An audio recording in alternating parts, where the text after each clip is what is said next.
যে আগে যতটুকু জানতো এই প্রতিযোগিতার কারণে হলো তারা লেখাপড়া করেছে, আরও বেশি কিছু জেনেছে। হাসানা ফাউন্ডেশন এবারই ফার্স্ট উদ্যোগ নিয়েছে বিষয়। এবারের অভিজ্ঞতাকে কাজে লাগিয়ে নিশ্চয়ই তারা পরবর্তীবার আরও বড় উদ্যোগ নেবেন। আমরা এর সাথে থাকবো ইনশাল্লাহ সকলেই। হাসানা তো আমাদের দোয়াতেই থাকে, রব্বানা আতিনা ফিদ দুনিয়া হাসানা ওয়া ফিল আখিরাতি হাসানা। আসসালামু আলাইকুম রহমতুল্লাহ, আলহামদুলিল্লাহ, ওয়াসসালাতু ওয়াসসালামু আলা রাসূলিল্লাহ, বাদ।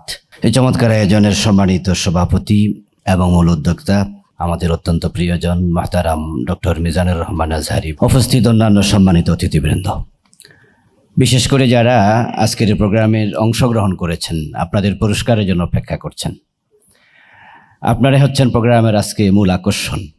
ধন্যবাদ জানাচ্ছি হাসানা ফাউন্ডেশনকে, যারা রাসূলুল্লাহ সাল্লাল্লাহু আলাইহি ওয়াসাল্লামের সিরতের মতো একটি অত্যন্ত গুরুত্বপূর্ণ তাৎপর্যপূর্ণ বিষয়ের উপর প্রতিযোগিতার ব্যবস্থা করেছেন।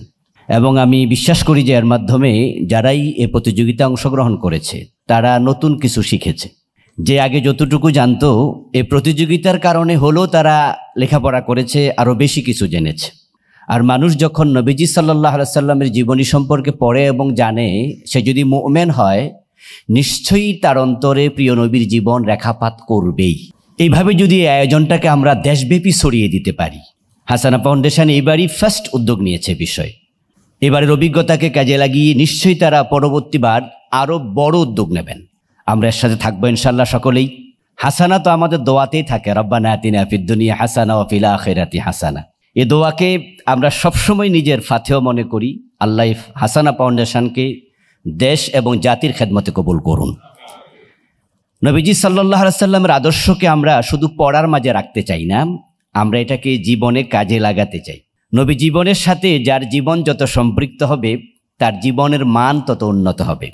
আল্লাহ তাআলা রাসূলুল্লাহ সাল্লাল্লাহু আলাইহি সাল্লামের জীবনকে অনুসরণ করে আমাদেরকে খুব ভালো মানুষ, সেরা মানুষ হওয়ার তৌফিক দিন। আমিন। আসসালামু আলাইকুম রহমতুল্লাহ।